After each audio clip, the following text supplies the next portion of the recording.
He had not slept in 72 hours, not because he was chasing a dream, not because the work was thrilling, but because the walls were literally closing in around him. Ryan Carter sat in the departure terminal at O'Hare, his carry-on wedged between his feet, a paper cup of cold coffee balanced on his knee. The fluorescent lights above buzzed with that particular brand of airport indifference, the kind that cares nothing for the circles beneath a man's eyes or the weight pressing down on his shoulders.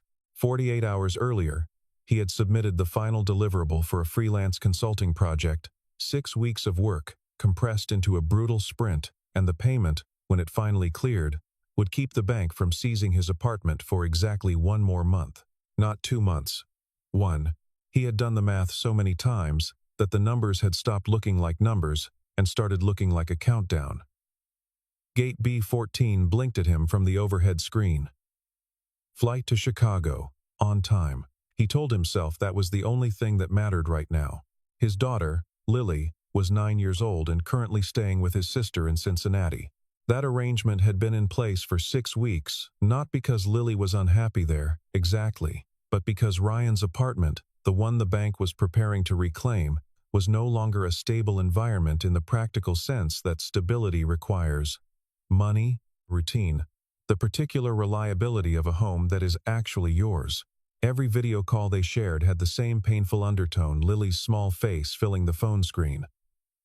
Her hair done slightly wrong, the way it always was when someone other than Ryan braided it, asking when Daddy was coming home, and Ryan answering in the cheerful, unbreakable voice he performed for her benefit alone. He was good at that voice. He had been performing it for 2 years, ever since the divorce was finalized, and the career that had once defined him quietly collapsed beneath the weight of everything else. The divorce itself had not been dramatic in the way divorces sometimes are. There was no single catastrophic event, no betrayal, no moment of irreversible rupture. There was instead the slow erosion of 2 people who had made each other into a plan, and who had discovered too late that a plan is not the same as a life. When the marriage ended, Ryan had taken 6 months to recover in the way that men of his generation recover, by not talking about it, by keeping busy, by telling himself and everyone around him that he was fine and that the transition was already underway. He had planned to re-enter the market quickly. He had not accounted for how thoroughly the personal upheaval had seeped into his professional identity, the loss of focus, the paralysis of small decisions, the particular difficulty of selling yourself to strangers when you are privately uncertain, for the first time, who you are selling.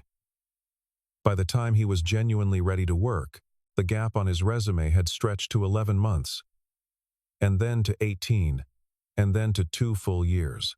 And every recruiter who glanced at those years flinched in the same barely perceptible way before moving on to the next candidate. He had been a corporate strategy consultant, genuinely good at it. The kind of analyst who could walk into a struggling organization and identify in 30 minutes what its own leadership had missed for years. That skill had not left him.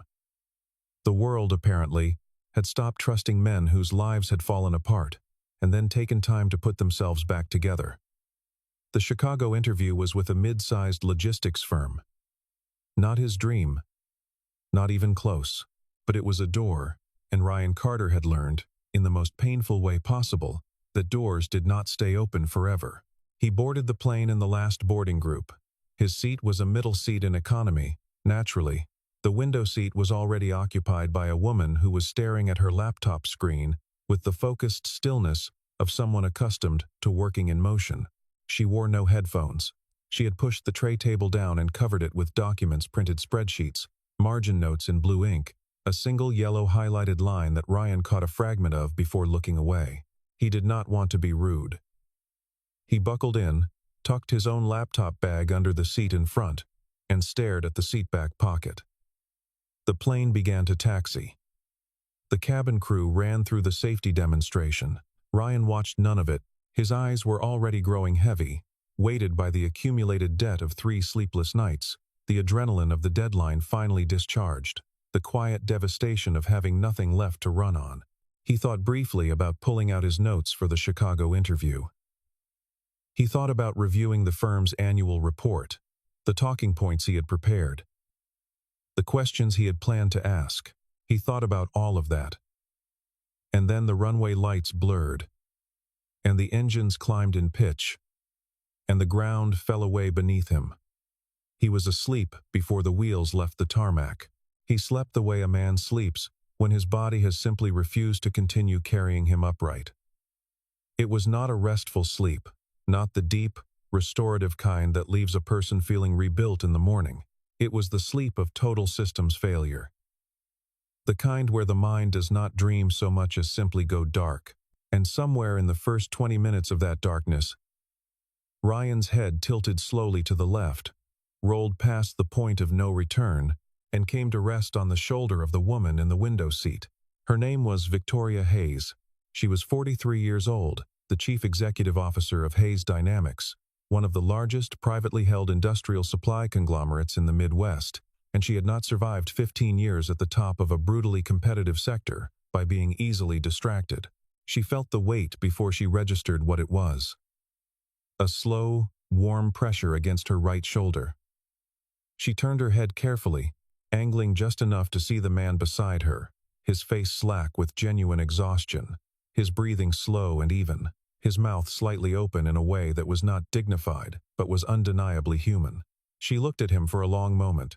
The flight attendant appeared in the aisle within 60 seconds. Her expression the practiced mixture of apology and enforcement that airline staff develop after years of managing strangers in close quarters. She reached forward, ready to tap the sleeping man on the arm.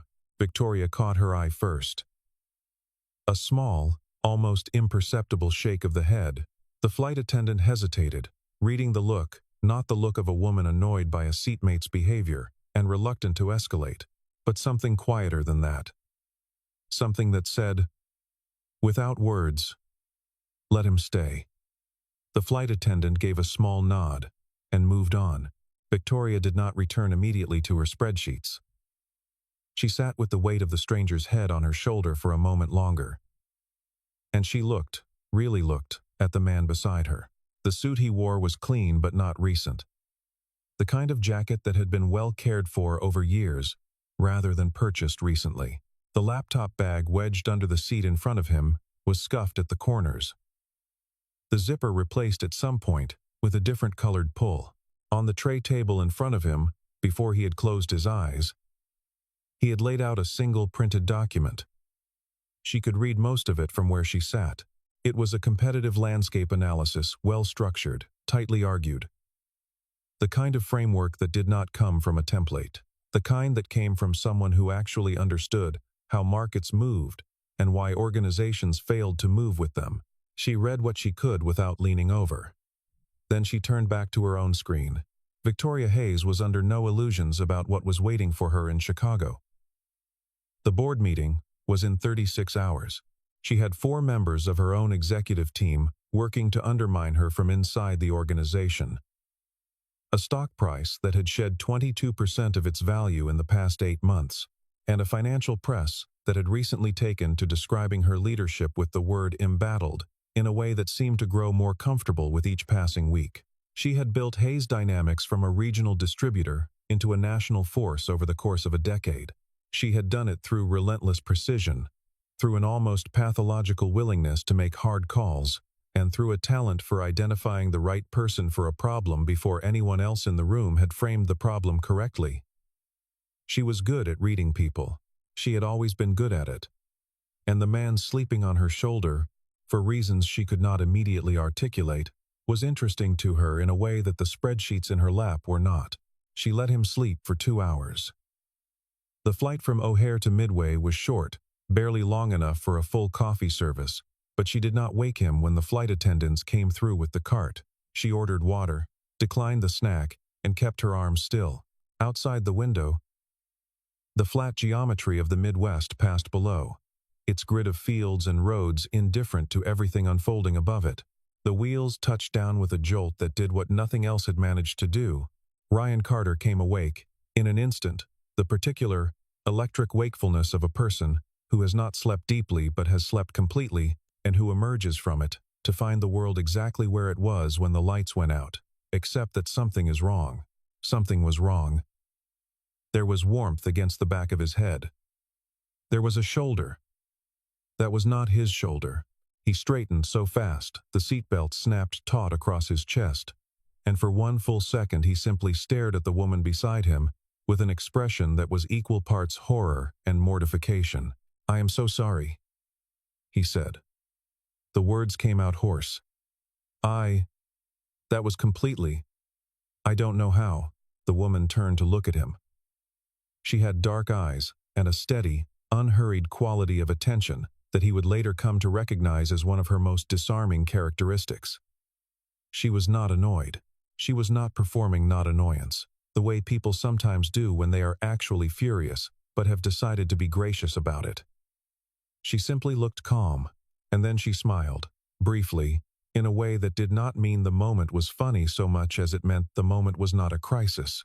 "You were clearly exhausted," she said. "Don't worry about it." He apologized again anyway, because he was that kind of person. She waved it off. The plane reached the gate, and the aisle filled with the usual press of passengers hauling bags from overhead bins. And for a moment, Ryan thought that would be the end of it, a strange, embarrassing footnote to a miserable week. But the woman beside him showed no urgency to join the stampede. She closed her laptop, tucked her documents into a slim leather folder, and sat back as if she had all the time in the world. He was not sure what to do with that. He sat back too.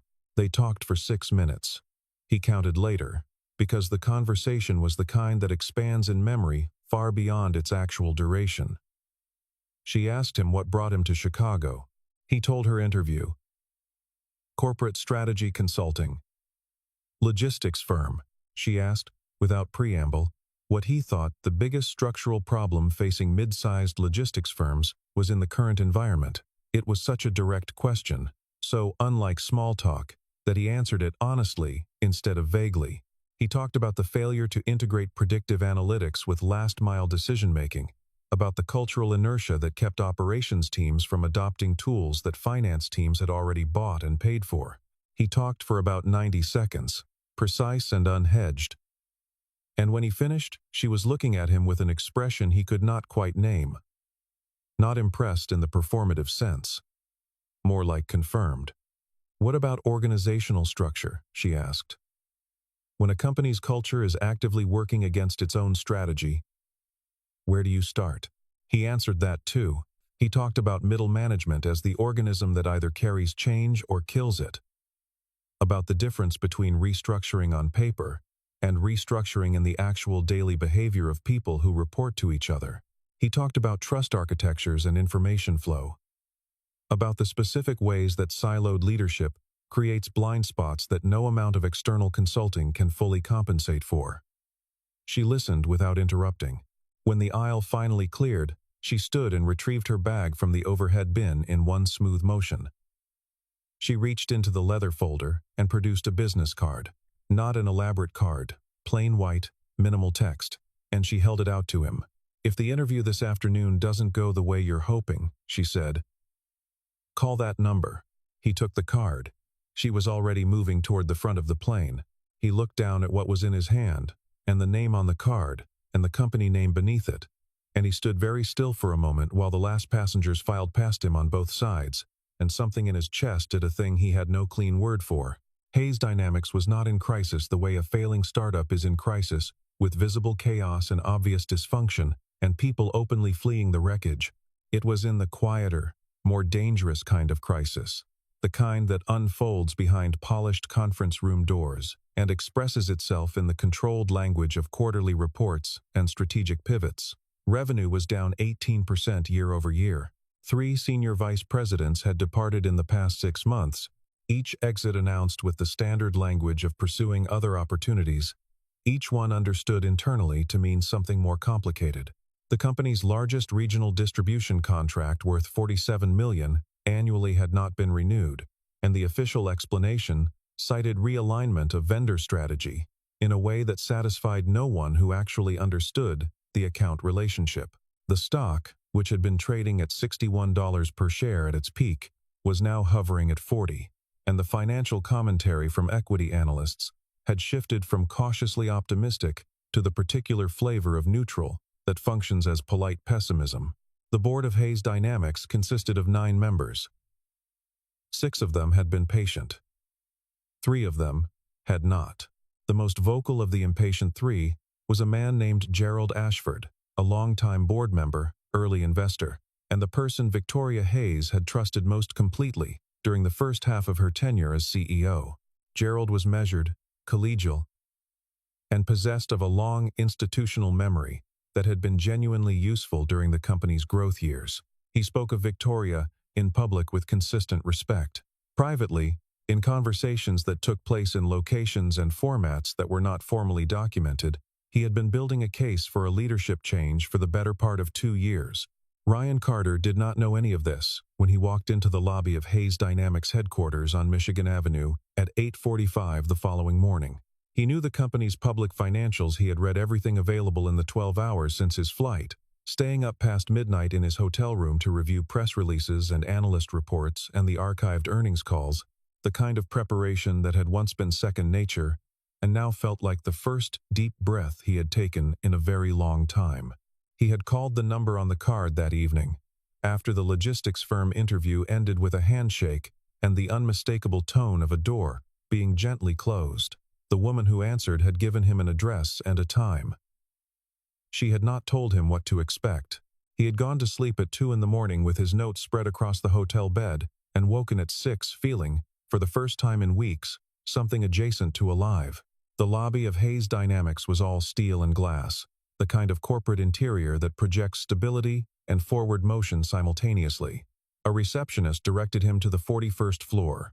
The elevator doors opened onto a conference room with a long oval table, 8 people already seated around it, and Victoria Hayes standing at the head of it, watching him walk in with an expression that gave away precisely nothing. He recognized her immediately, and the recognition hit him like cold water. The woman from the plane, the shoulder, the card. He stopped walking for a fraction of a second, long enough to feel it in his legs, and then kept moving, because there was nothing else to do. Victoria inclined her head very slightly. He sat in the empty chair at the opposite end of the table. The 8 people between them regarded him with varying degrees of skepticism and open hostility.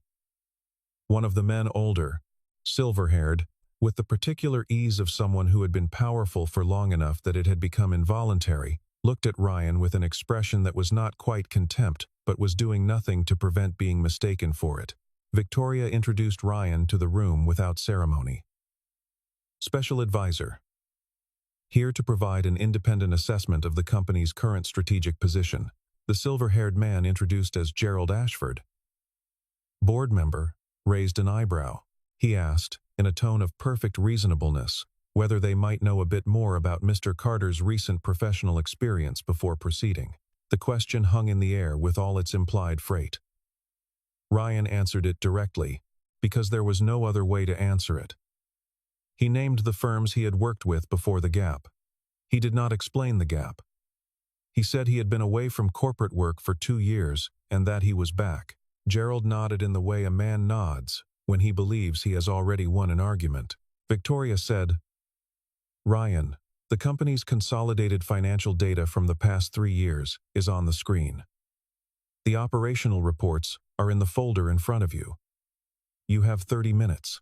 What happened in those 30 minutes was later described by 2 of the people in that room independently, in separate conversations, as the most uncomfortable professional experience of their careers. Ryan Carter worked through the data the way a surgeon works through a diagnosis, quickly and without sentiment. He was not showing off. He was not performing confidence. He was simply doing the thing he was genuinely good at, the thing that 2 years of being overlooked had not diminished in the slightest. He identified 3 strategic inflection points where the company had made decisions that prioritized short-term margin over long-term market position. He traced the revenue decline to a specific failure in the vendor relationship management structure that had been misread in the official reports. As a pricing problem, he identified 2 budget line items in the operational report that served no strategic purpose he could determine and represented a combined annual expenditure of approximately $9 million. He did all of this in 24 minutes and then stopped talking because he had said what needed to be said. The room was very quiet. Two of the executives at the table were looking at the folders in front of them with the careful attention of people who are reading things they have read before, but are seeing differently now. Gerald Ashford's expression had changed. It was still controlled, but it was no longer comfortable. Victoria Hayes stood at the head of the table and looked at Ryan with an expression that was still precise and still unreadable, but there was something in the set of her jaw that suggested she had just gotten exactly what she came for. He started the following Monday. His title was Senior Strategic Advisor. It was a title that gave him access without giving him formal authority, which was both pragmatically necessary and immediately resented. The resentment was swift, organized, and mostly quiet. Within 48 hours, the prevailing theory among the company's middle and senior management was that Ryan Carter was a personal connection of the CEO's, brought in through channels that were not meritocratic, and that his presence represented either a romantic entanglement or a vanity project, or both. The theory was wrong on every count, but theories like that are not maintained because they are accurate. They are maintained because they are useful to the people who believe them. The three members of the executive team who had been most openly opposed to Victoria's leadership in internal forums were particularly unwilling to engage with Ryan's work. Documents were slow to arrive when he requested them. Meetings were scheduled and then rescheduled. Datasets were provided in formats that required additional processing. None of this was obvious enough to constitute insubordination. All of it was obvious enough to constitute obstruction. Ryan documented it, said nothing about it publicly, and kept working. He had not come this far to lose patience over bureaucratic friction. What he found, as he worked his way through the company's operational structure, was worse than underperformance. It was a pattern, reporting inconsistencies that ran across at least 3 departments, minor enough individually to pass through routine reviews, significant enough collectively to have materially distorted the picture of the company's health that the board was seeing. Revenue projections in one division consistently outpaced actual results by between 12 and 17%, and the variance was absorbed quietly through accounting treatments that were technically within bounds, but that had the cumulative effect of delaying the recognition of losses by 1 to 2 quarters. He had seen this before, in other organizations, and he knew what it usually meant. It meant that someone had a reason to keep the picture looking better than it was, and someone who had a reason to keep the picture looking better than it was also, necessarily, had a reason to want the picture to eventually look worse at exactly the right moment. He brought his preliminary findings to Victoria on a Wednesday evening, when most of the building had emptied out. She listened, without interrupting, the way she had on the plane. When he finished, she was quiet for a long moment. She had known the reporting inconsistencies were there. Her own instincts had told her as much, which was one of the reasons she had been labeled as overly cautious and resistant to good news by the people around her. But she had not been able to substantiate the pattern in a way that would hold up to scrutiny. Ryan had done it in 11 days. "How bad is it?" she asked. He told her what he thought the pattern added up to. She did not flinch. He respected that. "Who?" she asked. He said he was not ready to say yet, because he was not ready to be wrong. She nodded. She poured them both coffee from a carafe on the side table, and they sat in her office with the city glittering 41 stories below them. And Ryan Carter felt, for the first time in 2 years, that he was exactly where his abilities required him to be. The deeper he went, the clearer the shape became. It was not a conspiracy in the dramatic sense. It was something more practical and therefore more dangerous. A coordinated effort, involving at minimum 2 members of the executive team and at least 1 board member, to systematically erode investor confidence in Hayes Dynamics' current leadership, while simultaneously acquiring information about its core assets and vendor relationships that would be extraordinarily useful to a buyer. The goal was not to destroy the company. The goal was to acquire it cheaply and restructure it profitably under different management. The current CEO was not the obstacle to that goal. She was the obstacle to the timeline. Gerald Ashford's name appeared in the pattern in a way that was subtle enough to be deniable, but consistent enough to be intentional. He had been on the board for 11 years. He sat on 2 other boards in adjacent industries. He had connections to a private equity consortium that had, 18 months earlier, quietly expressed informal interest in a potential acquisition of Hayes Dynamics' distribution assets. Victoria, when Ryan showed her the threat of it, went very still in the way people go still, when something they have half suspected for a long time is suddenly confirmed by someone else seeing it too. "Gerald," she said. "Not a question. I think so," Ryan said. "But what I have now is circumstantial. It's enough to see the shape.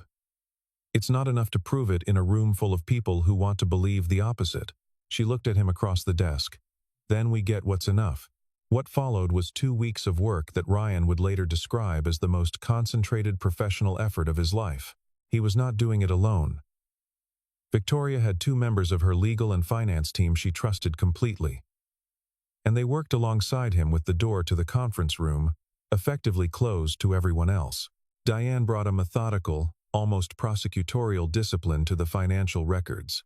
Marcus had the ability to reconstruct transaction histories from partial datasets in a way that Ryan had never seen matched. He moved through spreadsheets, the way a musician moves through sheet music, reading patterns rather than individual notes. They were building a timeline. They were documenting, with specificity, the financial decisions that had been made, who had approved them, and when those approvals had been granted relative to the external communications those same individuals had been having with parties outside the company. The picture that emerged was not a smoking gun in a single document. It was a mosaic, dozens of small tiles that, individually, could each be explained away. Together, they told one story, and only one story. The annual shareholder meeting was scheduled for a Thursday. By the Tuesday before it, Gerald Ashford had filed a formal motion for a board vote of no confidence in the current CEO to be conducted as new business at the meeting. The motion had 4 board signatures. The financial press got wind of it by Tuesday afternoon. By Wednesday morning, 2 major outlets had published pieces that treated the no-confidence vote as essentially a foregone conclusion, quoting unnamed sources who described the company's strategic direction as rudderless and suggested that a change in leadership was overdue. One piece ran a photograph of Victoria taken at a conference 3 years earlier. Chosen, Ryan thought, for the specific quality of tired uncertainty it happened to capture in her expression. He read the coverage at 6 in the morning in the office, where he had been for the past 20 hours, and he experienced something that was not quite fear and not quite anger, more like the cold, clarifying sensation of understanding that the timeline had just moved. Victoria came in at 7. She read the same coverage standing in the doorway of the conference room in her coat. Then she looked at Ryan. "What do we have?" she asked. "Almost everything," he said. "Almost isn't Thursday." "I know," he said. "I need 12 more hours." She gave him the 12 hours and then some. Ryan worked through Wednesday night with the 2 finance team members, a woman named Diane, who had the meticulous anger of someone who has watched deliberate fraud masquerade as incompetence for too long, and a man named Marcus, who could reconstruct a transaction history from partial records with something approaching artistic precision. Together, the 3 of them built the final layer of the case from wire transfer records, board communication logs, and a series of emails that had been sent through a personal account rather than the company system, but that had been captured in a discovery request related to an unrelated employment matter 18 months earlier and sat, entirely overlooked, in a legal archive. Marcus found them at 11:47 on Wednesday night. Ryan read them at midnight. He drove a small USB drive to a printer at 2 in the morning and sat in the parking lot of the printing shop reading the hard copies under the dome light of the car, and he was very quiet for a long time before he put the car in drive. The shareholder meeting convened at 10 in the morning in Hayes Dynamics' main auditorium, a 200-seat space on the 38th floor that was filled past capacity. Institutional investors, individual shareholders, board members, executives, a smattering of financial press. Gerald Ashford sat in the front row with the composed patience of someone who had already done the math on the outcome and found it satisfactory. Victoria Hayes took the podium for the opening remarks and delivered them with the same unhurried precision she brought to everything, without any visible sign of what was about to happen. The no-confidence motion came up as new business after the standard agenda items. Gerald rose to present it. He spoke for 6 minutes, measured, professorial, expressing regret but arguing inevitability. Several other board members nodded. The room had the particular stillness of an audience watching something they have been told is necessary. Ryan stood up from his seat, in the third row. He did not have the floor. He asked for it. The meeting chair looked uncertain. Victoria, from the stage, said, "Mr. Carter has information material to the business of this meeting. I'd ask that he be heard." The chair granted it, because the alternative was to refuse in front of 200 people and a financial press contingent, and no one in that room wanted to be the person who refused to hear material information at a shareholder meeting. Ryan walked to the front of the room. He plugged the USB drive into the presentation system. He spoke for 18 minutes. He did not editorialize. He did not characterize.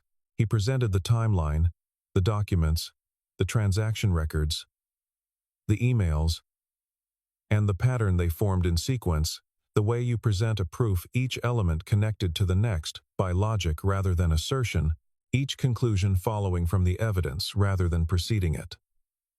By minute 12, the room had changed in a way that was almost physical, not loud, but different.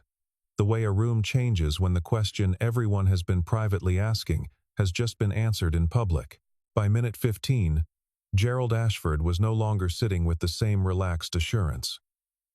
By minute 18, when Ryan stopped speaking and the last document appeared on the screen behind him, the email exchange that made explicit what every other document had implied, the auditorium was the kind of quiet that only exists when 200 people are thinking the same thing at the same time.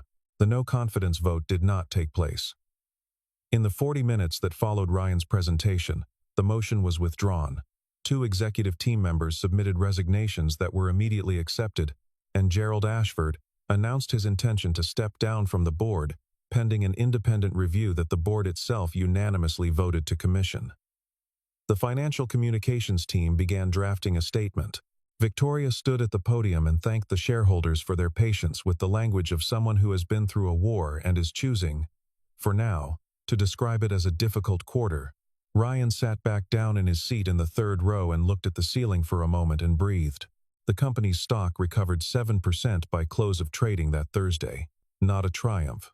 Not yet, but a signal, the kind that markets send when they have recalibrated a narrative and are figuring out what to do with the new information. By the following Monday, 2 independent analysts who had rated Hayes Dynamics as a hold upgraded their positions.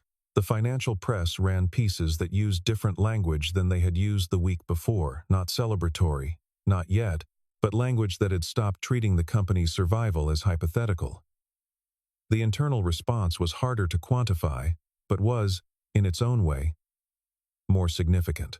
People in the building who had not acknowledged Ryan Carter in the hallways for 4 weeks were suddenly finding reasons to walk past the conference room where he worked and glance in.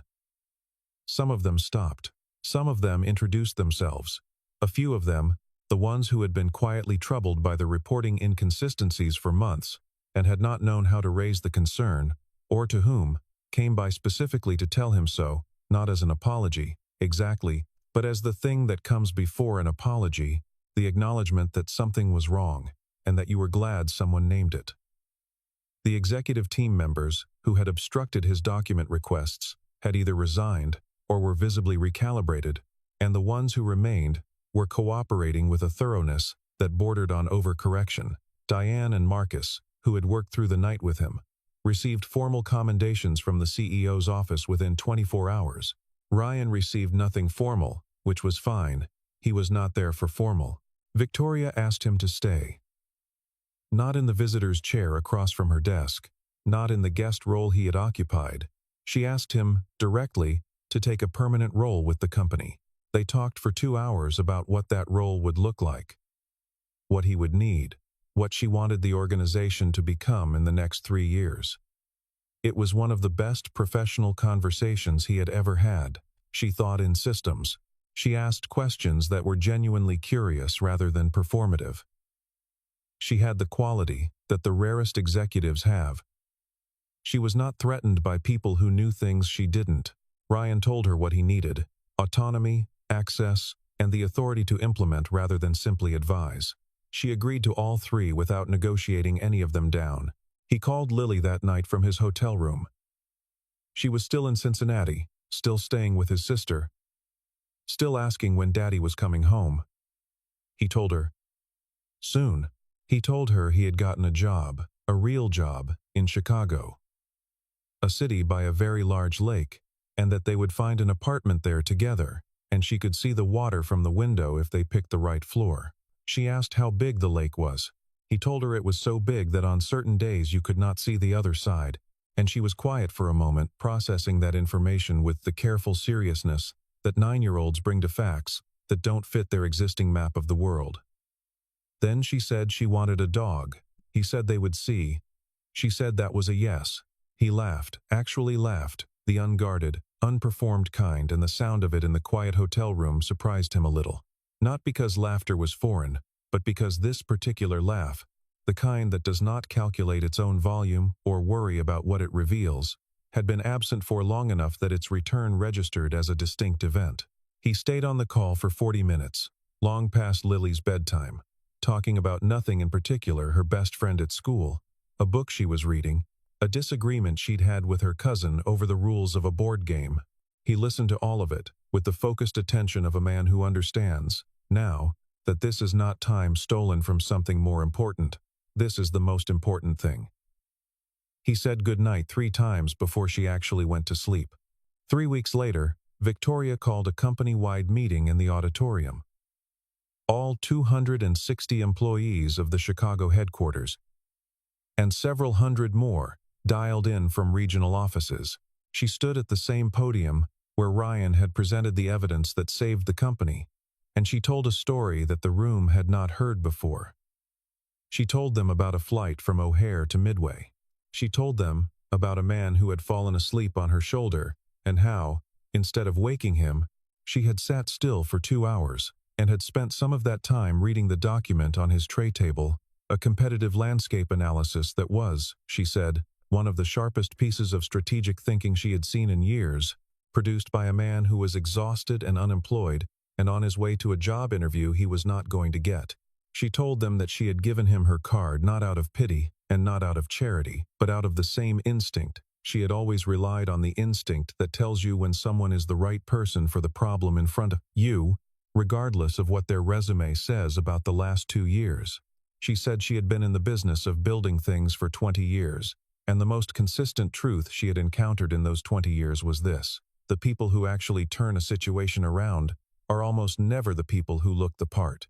They are the people who understand the problem when everyone else is still debating the framing. Ryan Carter, she said, had walked into a room full of executives with every credential in the world and had seen in 30 minutes what none of them had seen in 8 months. That was not luck. That was not a favor. That was exactly what this company needed and was going to continue to need. She announced his appointment as Chief Strategy Officer. Effective immediately, the room rose, not in the polite, performative way that rooms rise at corporate announcements in the actual way, the way that happens when an audience has collectively decided that something is true and is expressing that truth with their bodies. Ryan sat in the second row and looked at the stage and felt something that was not pride, exactly, and not relief, exactly, and not gratitude, exactly, but was in some ratio all 3 of those things and something else besides the particular sensation of a person who has been told by the world, repeatedly and in practical terms, that they are no longer relevant and who has just watched the world revise that assessment in front of 260 witnesses.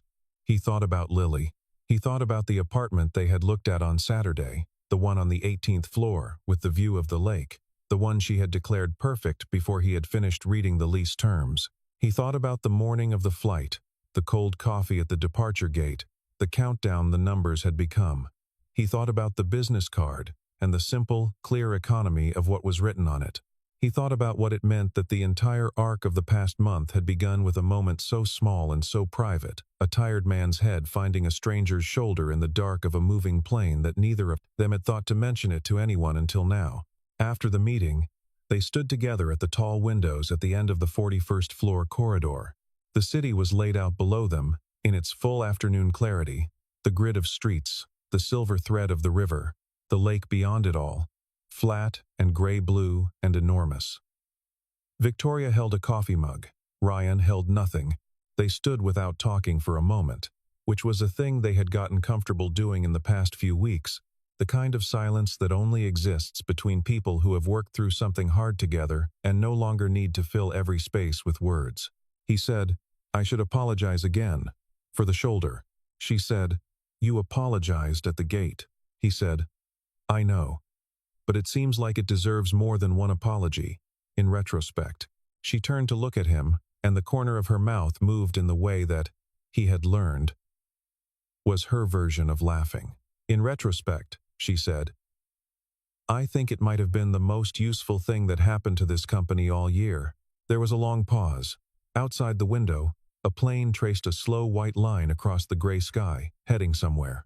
He had come to this city with $40 in his checking account, and a carry-on bag, and the last shreds of a professional identity he was not sure anyone would ever recognize again.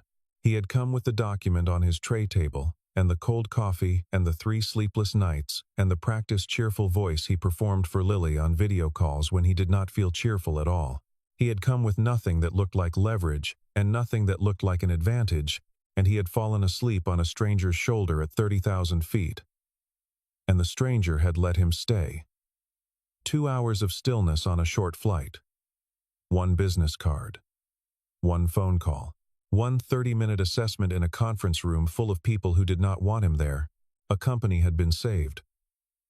Not just in the financial sense, though the financial sense mattered, to the 260 employees in the building, and the several hundred more in regional offices, and the vendors and partners, and small business owners, whose livelihoods were threaded through Hayes Dynamics in ways that never appeared in any earnings report. It mattered to the people who had taken out mortgages on the assumption of continued employment, to the managers who had turned down other offers out of loyalty, to the junior analysts who had joined the company straight out of school and had spent the past 8 months watching its reputation erode and wondering whether they had made a catastrophic mistake. For all of them, the outcome of that Thursday meeting was not abstract. It was the difference between a future that existed and a future that didn't.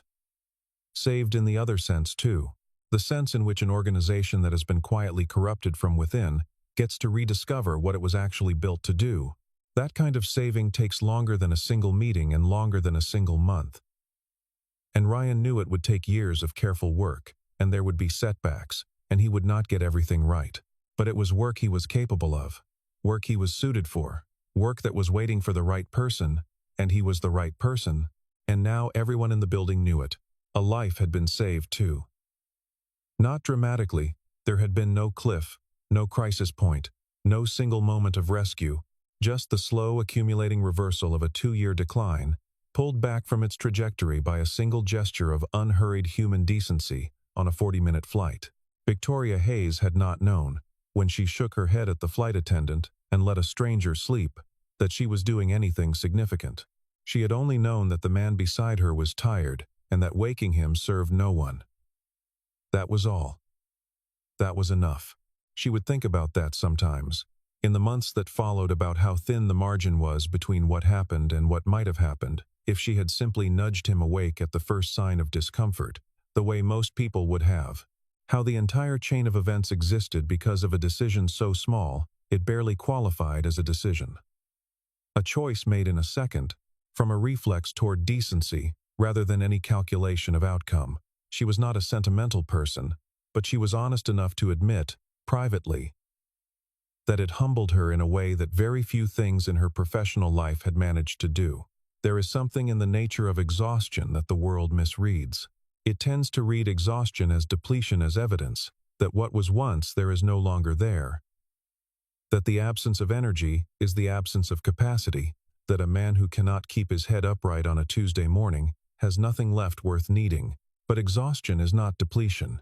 Exhaustion is what happens to people who have been fighting something without rest, and the people fighting hardest, the ones burning through their reserves on problems that matter to them deeply, are often the ones whose presence and whose judgment and whose particular way of seeing the world are most worth the patience of sitting still for 2 hours on a short flight. while the city falls away beneath the wings and the document on the tray table says everything that needs to be said about who is sitting next to you. The exhausted ones, more often than not, are not the weakest people in the room. They are the ones who have not yet found the room where their strength is actually needed. Sometimes all it takes is one person to hold the door open long enough for them to walk through it. Ryan Carter turned away from the window. There was work to do. There was always work to do, and now, for the first time in 2 years, the work was the right work, in the right place, and he had earned it the only way anything real is ever earned, by still being the person who could do it. In the moment when someone looked up and noticed, he thought about something his father used to say, a man who had worked in the same machine shop for 31 years, and who had always regarded Ryan's career in corporate strategy with a kind of baffled pride, that the most reliable thing about a person was not their title or their salary or the address on their business card, but whether they showed up and did the thing they said they would do. Ryan had always thought he understood that. He understood it differently now. Showing up was not the simple act it appeared to be from the outside. Sometimes, showing up meant showing up when you had almost nothing left, when the coffee was cold and the apartment was going, when the resume had a gap in it and the recruiter had already looked away. Sometimes it meant getting on the plane anyway. He had gotten on the plane. The rest had followed from there. The way consequences follow from causes, when the initial decision is the right one, however unlikely the circumstances that surrounded it. Outside, the city continued its enormous, indifferent business. Somewhere below, the river moved. The lake held its color. And in a hotel 6 blocks away, Lily was asleep with a book on her pillow, dreaming of a window with a view of water that went on forever.